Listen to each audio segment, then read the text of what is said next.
आइए आज हम गैर मुतज़ाद की सिफत गुन्ना के बारे में पढ़ेंगे। गुन्ना द नेसल साउंड यानी नाक से आवाज निकलने वाली सिफत।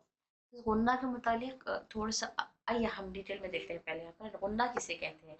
गुन्ना के माना है नाक से निकलने वाली नर्म और हल्की ह्यूमिंग साउंड यानी नाक से निकलने वाली आवाज। तजवीद की इस्तिलाह में गुन्ना वो आवाज है जो नाक से आवाज जो हरफ नून और मीम में पाई जाए। किसमें पाई जाती है? हरफ नून और मीम में। जब उन पर तशदीद हो या इख्फा इदगाम और इकलाब हो। ये इख्फा इदगाम इकलाब ये कवायद है। इख्फा यानी नून साकिन के बाद हुर्फ इख्फा में से कोई हर्फ आए तो नून की आवाज को नाक में छुपाकर गुन्ना करके पढ़ेंगे। तो जब गुन्ना करते वक्त में आवाज जो घूमती है वो गुन्ना कहलाता है। इदगाम में एक हर्फ दूसरे हर्फ में इदगाम के हरूफ में जब दाखिल होते हैं तो जब जो आवाज नाक में घूमती है वो इदगाम कहलाता है। ये तो हम कवायद में पढ़ेंगे इंशाअल्लाह ताला। अब बाकी अभी तशदीद वाले मीम और नून के बारे में जानते हैं। इनकी अदायगी नून और मीम पर जब तशदीद इक्फा इकलाब हो तो मुंह बंद होता है। तो मुंह क्या हो जाता है हमारा? बंद होता है और सिर्फ नाक से आवाज निकलती है। सिर्फ नाक से आवाज निकलती है। नाक से दो हरकत तक नेजल आवाज निकाली जाती है। दो हरकत या एक अलिफ जैसे या जैसे ह्यूमिंग साउंड। ठीक है। अब इसके दो हरूफ नून, सिर्फ नून और मीम नहीं बल्कि नून गुन्ना और मीम गुन्ना है। ये नून गुन्ना और मीम गुन्ना, नून मुशद्दद मीम मुशद्दद। आइए गुन्ना के मुताबिक मजीद देखते हैं। गुन्ना को सिफत के तौर पर भी देखा जाता है। यानी नून गुन्ना मीम गुन्ना हमने मखारिज में भी लाया था इसको, क्योंकि इसकी आवाज कहाँ से निकल रही? खैशूम से निकल रही है, ना कि होल से नेजल साउंड। तो इसलिए हम मखारिज में लाए थे। अब ये कवायद में आता है असल में नून गुन्ना और मीम गुन्ना कवायद में आता है। तो बहुत से उलमा का कहना है कि ये कवायद में आता है। हमने यहाँ सिफात में लाया, क्यों लाया है वो आगे हम देखते हैं। गुन्ना सिफात के तौर पर भी देखा जाता है जिसमें मीम और नून का गुन्ना गुन्ना हिस्सा कवायद रूल्स के मुताबिक लंबा या छोटा किया जा सकता है। यानी इसमें हम यहाँ सिफात पर भी देखा जाता है। बता रहे मीम और नून का गुन्ना जो है ना, इसका जो हिस्सा है ये कवायद के हिस्से में आता है। ये रूल्स के मुताबिक आता है। ये रूल्स में माना जाता है। यानी ये कायदा है, इसको इस तरह से अदा करना है, ये कायदे में आता है। गुन्ना यानी नेजिलेशन साउंड का मखरज खैशूम नाक का ऊपर वाला हिस्सा है। ये इस नजरिए से भी एक सिफत मानी जाती है क्योंकि ये नून और मीम दोनों हरूफ का लाजमी हिस्सा है और इनमें जुदा नहीं किया जा सकता। इसको कवायद में इस्तेमाल होता है, लेकिन यहाँ पर सिफात में क्यों लाए? सिफात के अलग अलग वजूहात ये बता रहे कि इसको लंबा करना कैसा करना, ये हमको जो है ना अब सिफात से पता चलता है। और ये नून और मीम का एक लाजमी हिस्सा है। मतलब जब नून और मीम अदा करते हैं तो नून और मीम की भी आवाज नाक में जाती है। तो इसलिए ये नाक में जो आवाज आती है वो सिफत के तरह से वाजे होता है। तो यहाँ पर क्या बता रहे हैं, गुन्ना की आवाज कैसे पहचाने? तो यहाँ पर हमने नून और मीम को गुन्ना में सिफात में इसलिए लाया है ताकि हमें अच्छी तरह से पहचान हो जाए कि नून और मीम की सिफत, मतलब सिफत इसकी क्या है, इसको नाक में घुमाना है, कैसे घुमाना है, क्या करना है, इस सिफत के जरिए से हमें पता चला है। गुन्ना की आवाज कैसे पहचाना अब हमें? तो आंखें बंद करके या साउंड महसूस करें। ये है सिफत जो आपको सिफत बता रही है। कायदे में ये नहीं बताता कि गुन्ना की आवाज कैसे पहचाने। या कवायद में ये दिखाते हैं आपको कि आंखें बंद करिए, सॉरी सिफात में "उम्म, उम्म, उम्म, इस तरह का साउंड महसूस करें। नाक के रास्ते से हवा और आवाज निकलती है। नाक के रास्ते से हवा और आवाज निकलती है। इस तरह से। अगर नाक बंद हो जुकाम तो गुन्ना करना मुश्किल हो जाता है। अगर नाक बंद हो तो गुन्ना करना मुश्किल हो जाता है। कॉमन गलतियां जो इसमें होती है, गुन्ना को छोटा कर देना या स्किप कर देना। इसमें अक्सर जो गलती होती है कॉमन जो है, तो या तो हम गुन्ना को छोटा कर देते हैं या गुन्ना को छोड़ ही देते हैं, ये कॉमन गलती है। या गुन्ना को ज्यादा लंबा गुन्ना करना, शोइंग ऑफ और लैक ऑफ कंट्रोल। ये क्या बताता है हमें? गुन्ना को कम ज्यादा करना हमारा मतलब सही अदायगी नहीं हो रही, लैक ऑफ कंट्रोल रहा। नाक बंद होने पर भी गुन्ना करने की कोशिश गलत है।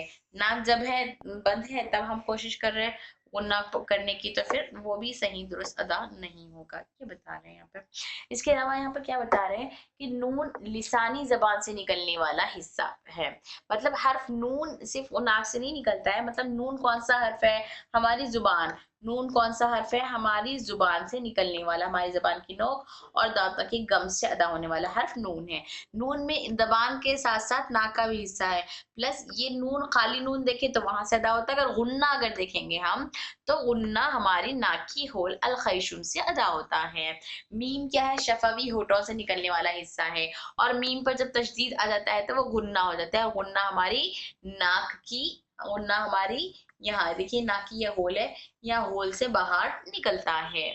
गुन्ना एक सिफा एट्रीब्यूट के तौर पर, गुन्ना को हम यहाँ पे क्या मान रहे, सिफत मान रहे, एक सिफत मान के चल रहे, ठीक है। चूंकि ये कवायद में आता है तो इसमें यहाँ पर आपको क्लियर कर रहे हैं कि हम इसको सिफत इसलिए मान रहे हैं कि इसकी मकदार हमें पता चले, इसको कैसे पढ़ना है हमें पता चले, तो इसको एक सिफत मानते हुए हम चल रहे हैं। तो मीम और नून में गुन्ना का लंबा या छोटा होना उन दोनों हरूफ के मुख्तलिफ अहकाम हालात पर मबनी होता है।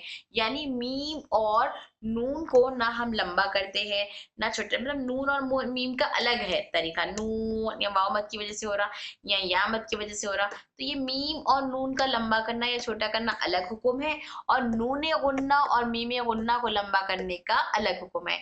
ये दोनों अलग है और ये दोनों अलग है, नून और मीम अलग है, खाली नून गुन्ना और मीम गुन्ना अलग है, ठीक है। जैसे कि इजहार, इकफा, इदगाम और इकलाब, इन मुख्तलिफ हालतों की वजह से गुन्ना को एक सिफत, खास सिफत माना जाता है। जैसे इजहार और कवायद में जो हम पढ़ेंगे, इजहार की सूरत में नून की आवाज को जाहिर करना, या इकफा में नून की आवाज को नाक में छुपाना, इदगाम में एक हर्फ को दूसरे हर्फ में दाखिल करते अपना गुन्ना करना, इकलाब में मीम की आवाज है को नून में बदल कर वहां पर भी गुन्ना करना, इन सब वजह से, इन मुख्तलिफ वजूहात की वजह से ही गुन्ना को एक सिफा, खास सिफत मानी जाती है। इसके अलावा यहाँ क्या बता रहे हैं, गुन्ना का मिसाल बता रहे, नूने गुन्ना वो ड्रॉप यानी कंप्लीट इदगाम, नूने गुन्ना का जब इदगाम होता है यानी इदगाम हो रहा है, जैसे कंप्लीटली नूने गुन्ना को हम ड्रॉप कर देते, छोड़ देते, बिल्कुल ही नहीं पढ़ते। कब पढ़ नहीं पढ़ते, जब नूने गुन्ना को इदगाम की सूरत में, जब नून के बाद, नून साकिन के बाद लाम और रॉ आता है, लाम और रॉ आता है, तो हम नून को कंप्लीटली ड्रॉप कर देते, छोड़ देते, इसको पढ़ते ही नहीं। जैसे एल, एल हमजा को रॉ से मिला, एल एहू, एल एहू, एल एल, ल लम, लम, लइल, यहाँ पर हम सीधा हमजा को लाम से मिला रहे हैं, नून को ड्रॉप कर दे। अब रेगुलर गुन्ना हमारा जो होता है, यहाँ पे नूने गुन्ना को हम ड्रॉप कर दिए, ठीक है। अब यहाँ पर हमारा जो रेगुलर गुन्ना यानी इजहार के तौर पर होता है, खुलुकिन, खुलुकिन, यहाँ पर किन, किन, नून की आवाज आ रही है, इसमें नून साकिन छुपा हुआ है, तो वहां पर नाक में आवाज जा रही है, खुलुकिन, खुलुकिन अज़ीम, खुलुकिन अज़ीम, अलम, अलम, अलम मीम, अलम तरो, अलम तरो। अब एक्सटेंडेड गुन्ना यानी इख्फा, इखलाब और शद्दत। अब यहाँ पे बिल्कुल नून का छोड़ दिया हम गुन्ना को, यहाँ पर हम गुन्ना को बज़ाहिर नहीं कर रहे, मतलब जैसे रेगुलर हम पढ़ते हैं नून मीम वैसे ही हम अदा कर रहे हैं। अब यहाँ पर देखिए हम गुन्ना करके पढ़ रहे हैं, यहाँ पर देखिए पहले तो इख्फा में, इख्फा में कैसे कर रहे हैं, हम नून के बाद को नाक में छुपा के गुन्ना करें, तंग, तंग, तंग, आवाज नाक में जा रही है और घूम रही है, तंजीलुन, तंजीलुन, तरमीहिम, तरमीहिम, मीम की आवाज, तरमीहिम बिहिजारा, फलम, फलम्मा, फलम, फलम, आ रहा इस तरह से। तो गुन्ना की आवाज नाक में ले जाकर घुमाकर पढ़ना, तो ये भी सिफात में इसलिए लाया गया है ताकि हम इसको अच्छे तरीके से वाज़ेह तौर पर समझ सकें। बाज़ किताबों में गुन्ना सिफात में नहीं माना जाता है। अब वो सिफात में क्यों नहीं माना जा रहा, इसकी वजह यहाँ बता रहे, गुन्ना एक सिफत है लेकिन हर्फ का असल लाजमी हिस्सा नहीं है। गुन्ना क्या है, एक सिर्फ सिफत है गुन्ना, नाक में मतलब आवाज को घुमाना ही एक सिफत मानी जाती है सिर्फ, ये हर्फ का लाजमी हिस्सा नहीं है। क्यों? क्योंकि नून और मीम है असल हर्फ, इनका लाजमी हिस्सा नहीं है कि इनके अंदर गुन्ना करना। नून में गुन्ना करना शर्त नहीं है, मीम में गुन्ना करना शर्त नहीं है, लेकिन नून और मीम पर जब तशदीद आती है तब इन्हें गुन्ना करना ये लाजमी हिस्सा है। तो गुन्ना, सिर्फ गुन्ना एक सिफत है, नून और मीम नहीं। गुन्ना एक सिफत है लेकिन हर्फ का असल लाजमी हिस्सा नहीं है। गुन्ना को कोई उस्ताद और किताबें सिफात लाजिमा में नहीं लिखते, बल्कि इसको हुक्म या हालात के तौर पर, इसको क्या कहते हैं, सिफात लाजिमा में नहीं लिखते। मतलब सिफत की दो किस्में, लाजिमा आरिजा, तो सिफात लाजिमा में हमने लाया है, लेकिन अक्सर उलमा उस्ताद इसको नहीं लिखते हैं।